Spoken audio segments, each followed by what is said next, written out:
আজি যেটো আলোচনা হব আমাৰ চুতীয়া ৰাজ্য। কালি কোচ ৰাজ্য পঢ়িলো, কমতাপুৰ ৰাজ্য পঢ়িলো। আজি তেতিয়া কি পঢ়িম? চুতীয়া ৰাজ্য। কিতাপখন উলিয়াই পেলাই মিলাই যাব লাগে। ক'ৰবাত কিবা থাকি গলে আমি উল্লেখ কৰিব পাৰিম।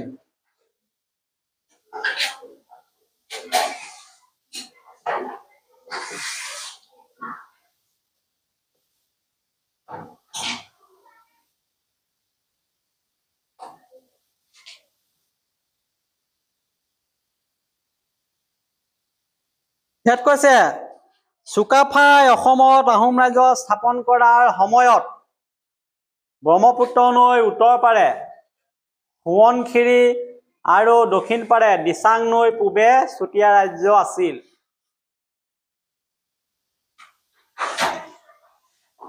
যেতিয়া চুকাফাই অসমত আহোম ৰাজ্য স্থাপন কৰিছিলে সেই সময়ত ব্ৰহ্মপুত্ৰ নৈ উত্তৰ পাৰে সোৱণশিৰি আৰু দক্ষিণ পাৰে দিচাং নৈ পূবে চুতীয়া ৰাজ্য আছিল।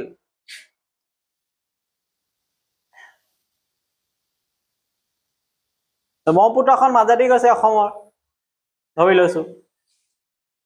ইয়াত কি কৈছে? আহোম ৰাজ্য চুকাফাই স্থাপন কৰা সময়ত ব্ৰহ্মপুত্ৰ নৈ উত্তৰ পাৰে এফালে সোৱণশিৰি আছিলে এইখন নদী, আৰু দক্ষিণ পাৰে এইফালে কি নদী আছিলে? দিচাং নদী। আৰু ইয়াৰ পূব ফালে এফালে আছিলে চুতীয়া ৰাজ্য।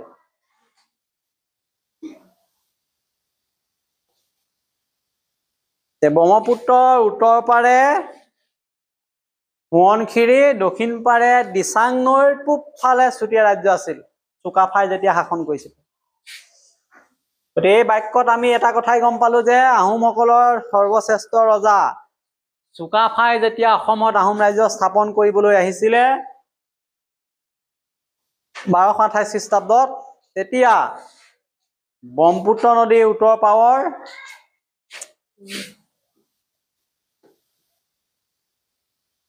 সোৱণশিৰি নদী আৰু দক্ষিণ পাৰৰ দিচাং নদীৰ পূব অঞ্চলত চুতীয়া ৰাজ্য আছিল। অৰ্থাৎ আহোমসকল অহাৰ আগতেই ইয়াত চুতীয়াসকলে ৰাজত্ব কৰিছিল। এই চুতীয়াসকল এতিয়া বিভক্ত হৈ আছিলে বিভিন্ন ভাগত। চুতীয়াসকলৰ মাজতে বহুত ভাগ আছিলে। কি ভাগ আছিলে? এইটো কি? 1 number Hindu Chutia, 2 number Borahi Chutia, 3 number Deori Chutia, 4 number Ahom Chutia, 5 number Miri Chutia. তাৰমানে কেইটা ভাগ পালো? চুতীয়াসকলৰ কেইটা ভাগ পালো? 5টা ভাগ। মনত ৰাখিব লগীয়া কথা।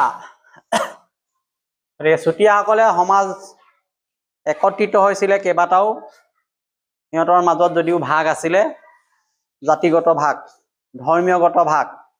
গতিকে হিন্দু চুতীয়া প্ৰথমটো ভাগ। কিয় হিন্দু চুতীয়া কৈছে? হিন্দু ধৰ্ম গ্ৰহণ কৰিছিলে।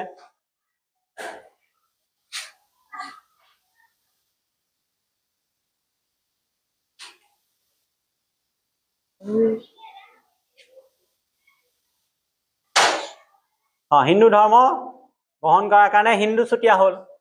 বৰাহী চুতীয়া কেলে কৈছে? বৰাহী ধৰ্ম বিশ্বাস কৰিছিলে। দেউৰী চুতীয়া কোনবিলাক? দেউৰী জাতিৰ চুতীয়া। আহোম চুতীয়া কোনে? আহোমসকলৰ জাতিৰ সৈতে যাৰ সম্পৰ্ক আছিলে। মিৰি চুতীয়া মিৰি জাতিৰ সৈতে সম্পৰ্কিত। এইবোৰে কি দেখাইছে? চুতীয়া সমাজ এটি সাম্প্ৰদায়িক বৈচিত্ৰ্যময় সমাজ আছিল, সব একগোট হৈ আছিলে। তথাপিও ইতিহাসত এই চুতীয়াসকলৰ আঁতিগুৰি মাৰি বিশেষ তথ্য পোৱা নাযায় বুলি কৈছে।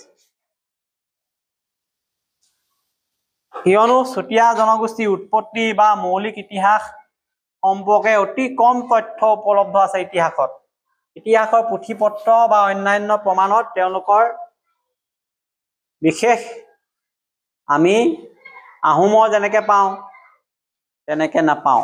দীঘলীয়া ইতিহাস নাই। আহোমৰ কেইশ বছৰীয়া ইতিহাস আছে? 600 বছৰীয়া। চুতীয়াৰ তেনেকুৱা ইমান দীঘলীয়া ইতিহাস তথ্য আমি পোৱা নাযাওঁ।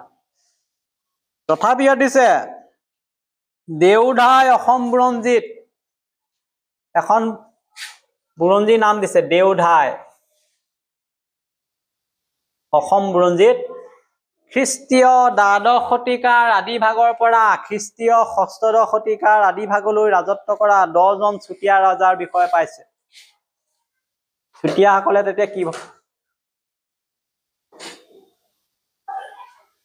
খ্ৰীষ্টীয় দ্বাদশ একাদশ দ্বাদশ তাৰমানে 12 শতিকাৰ পৰা ষষ্ঠদশ শতিকাৰ 12 to 16 শতিকালৈকে কেইজনে শাসন কৰিছিলে কৈছে চুতীয়াই? 10 জনে শাসন কৰাৰ তথ্য পোৱা যায়।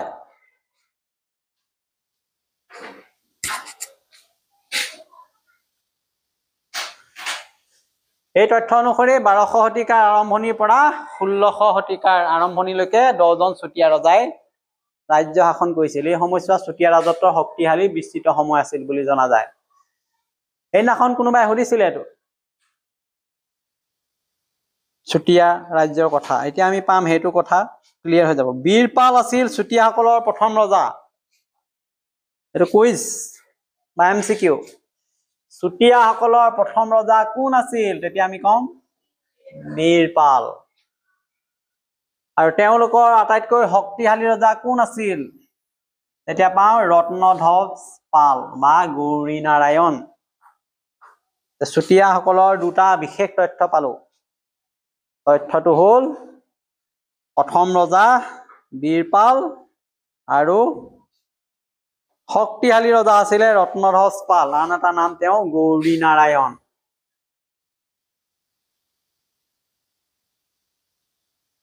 বীৰপাল চুতীয়া ৰাজবংশৰ প্ৰথম ৰজা, ৰাজবংশ আৰম্ভ কৰিছিলে। ৰত্নধ্বজ পাল গৌৰী নাৰায়ণ বুলি কোৱা হয়, আছিল ৰাজবংশ আটাইতকৈ প্ৰভাৱশালী শক্তিশালী খ্যাতনামা ৰজা।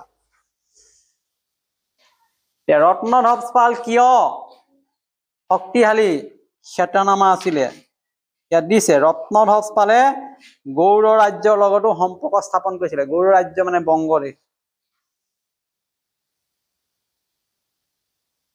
ৰত্নধ্বজ পালে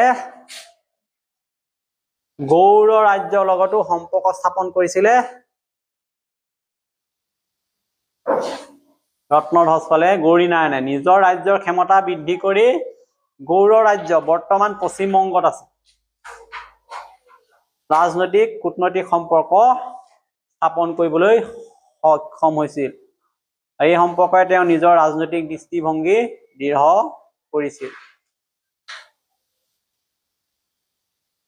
পৰীক্ষাত আহিব যে চুতীয়াসকলৰ কোনজন ৰজাই গৌড় ৰাজ্যৰ লগত সম্পৰ্ক স্থাপন কৰিছিল? তেতিয়া আমি ৰত্নধ্বজ পালৰ কথা উল্লেখ কৰিব। গৌড় ৰাজ্য বৰ্তমান ক'ত আছে ক'লে? পশ্চিমবংগৰ কথা ক'ব লাগিব। এতিয়া চুতীয়াসকলে ৰাজ্যত এক সুসংহত শাসন ব্যৱস্থা প্ৰতিষ্ঠা কৰিছিল। অৰ্থাৎ চুতীয়া ৰজাসকলে নিজৰ ৰাজ্যত সংগঠিত আৰু স্থিৰ এক ৰাজনৈতিক শাসন ব্যৱস্থা প্ৰৱৰ্তন কৰিছিলে। কেনেকে? তেওঁলোকৰ শাসন প্ৰণালীত নিৰ্দেশনা, কৰ ব্যৱস্থা, সমাজৰ শৃংখলা বজাই ৰখা এই বিষয়সমূহ অন্তৰ্ভুক্ত আছিল।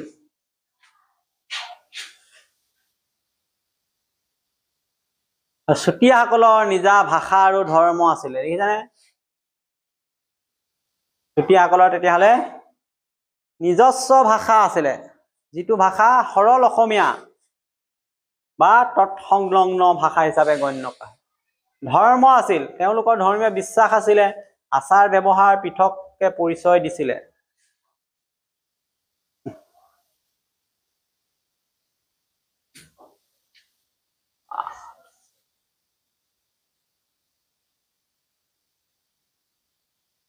চুতীয়াসকলৰ পৃথক পৃথক কি আছিলে ক'লে? ধৰ্ম আছিলে, ভাষা আছিলে, নিজৰ সংস্কৃতি আছিলে।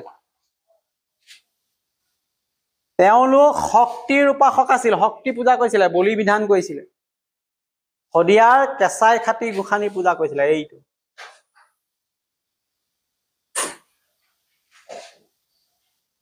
চুতীয়াসকলৰ বিষয়ে লিখা বুলি ক'লে তেওঁলোকে শিৱ পূজা কৰা নাছিলে, শক্তি দেৱী পূজা কৰিছিল।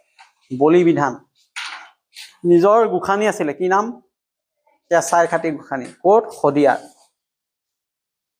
গতিকে চুতীয়াসকলে আমি ক'ব লাগিব শক্তি অৰ্থাৎ দেৱী শক্তিক উপাসনা কৰিছিল। বিশেষকৈ তেওঁলোকে শদিয়াৰ কেঁচাই খাটি নামৰ এক দেৱীৰ পূজা কৰিছিল। ই তেওঁলোকৰ ধৰ্মীয় সংস্কৃতিৰ বিশেষ দিশ। দেখে কেঁচাই খাটি গোসানী শক্তি দেৱী কোনে পূজা কৰিছিলে? বোলে চুতীয়া, কমতাপুৰত আহোমসকলে, কোচসকলে। তেতিয়া শুদ্ধটো কি হ'ব? চুতীয়া। কেঁচাই গোসানী ক'ত আছে? বোলে নুমলীগড়ত, শিৱসাগৰত, শদিয়াত। কি হ'ব তেতিয়া? শদিয়া। 1523 খ্ৰীষ্টাব্দত আহোমে চুতীয়া ৰাজ্য দখল কৰিলে, আমি পাইছিলো এইটো। আৰু দখল কৰি নিজ ৰাজ্যৰ অন্তৰ্ভুক্ত কৰিলে আৰু সেইখন চোৱা চিতা কৰিবলৈ এটা পদবী সৃষ্টি কৰিছিল, আমি পাইছিলো এইটো। শদিয়া খোৱা গোহাঁই আৰু এজন বিষয়াক এই অঞ্চলটো শাসন কৰাৰ দায়িত্ব দিলে। অৰ্থাৎ খ্ৰীষ্টীয় 1523 খ্ৰীষ্টাব্দত আহোম আৰু চুতীয়া ৰাজ্যৰ মাজত যুদ্ধ হৈছিলে। যুদ্ধত আহোম জয় হ'ল আৰু চুতীয়া ৰাজ্যক নিজৰ তলতীয়া ৰাজ্য কৰিলে। আৰু ইয়াৰ বিজয়ৰ পিছত তেওঁলোকে এটা বিশেষ পদ শদিয়া খোৱা গোহাঁই সৃষ্টি কৰি এজন উচ্চপদস্থ বিষয়া নিযুক্তি কৰি সেই অঞ্চলটো শাসনৰ দায়িত্ব দিয়ে। আৰু এইদৰে চুতীয়া ৰাজত্বৰ অৱসান হয় আৰু অঞ্চলখন আহোম ৰাজ্যৰ অংশ হৈ পৰে। এতিয়া আমি কি পালো ইয়াৰ পৰা? চুতীয়া ৰাজ্যৰ বিষয়ে যদি আমাক কয়, মূল কথাটো এই ধৰণে ক'ব পাৰিম। চুতীয়া ৰাজ্য উত্তৰ পূব অসমৰ এক প্ৰাচীন শক্তিশালী ৰাজ্য আছিল। কেনেকে আছিলে? বীৰপালৰ পৰা গৌৰী নাৰায়ণলৈ এই ৰাজবংশে উল্লেখযোগ্য প্ৰভাৱ বিস্তাৰ কৰিছিল। তেওঁলোকৰ ভাষা, ধৰ্ম, সাংস্কৃতিক বৈশিষ্ট্যসমূহ অসমৰ ইতিহাসৰ এক গুৰুত্বপূৰ্ণ অধ্যায় ৰূপে গণ্য হয়। আৰু 1523 চনত আহোমসকলে চুতীয়া ৰাজ্য দখল কৰি নিজৰ শাসনলৈ আনে। গতিকে এইখিনিৰ পৰা আমি এইখিনি তথ্যই লাভ কৰিলো।